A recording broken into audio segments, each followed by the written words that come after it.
เอาน้องเป็นจังไดแล้วอาการเป็นจังไดแล้วดีขึ้นแล้วบ่ดีขึ้นหน่อยนึงป้าเด้อไอ้ขี่รถจักรมาฝนตกวันนี้ไอ้ขี่รถใหญ่มา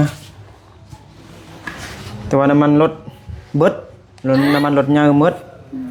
ก็เลยขี่รถน้อยมามื้อนี้ฝนตกห่ำเป็นจังไดแล้วบ่เอายังตัวฮ้อนอยู่ดิบ่ชิงฮ้อนอยู่เบิ่งโอ้มื้อนี้กินหอมแล้วมื้อนี้ต้องได้ซักยาอีกตึมเข้มนึงแหละเด้อน้องทันหมอสิซักยาให้ก่อนซักยากันเม่นเด้อเพราะว่าท่อน้ำมันมีขี้ดินมันมีขี้ตมมีขยะเต็มแล้วมันเกิดกลิ่นเหม็นมาแล้วอาจสิซักยาให้อีกตึมเข้มนึงเด้อ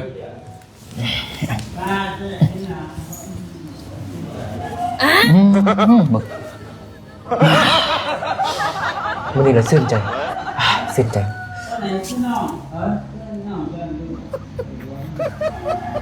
อย่าเบิ่งเข้มเด้อคันต้องยันต้องเบิ่งเข้มเด้ออ๋อ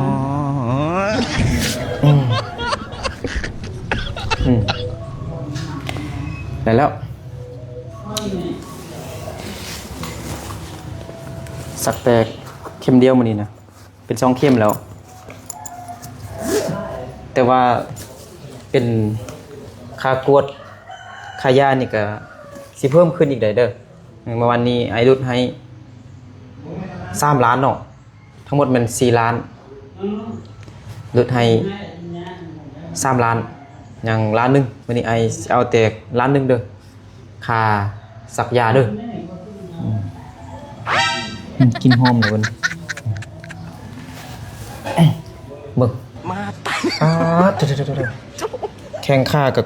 มาตายหูไปฮอน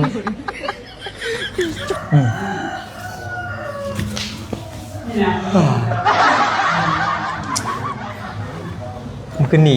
หมอไปเที่ยวคาราโอเกะ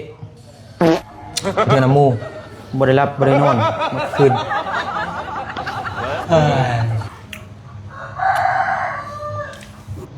อยู่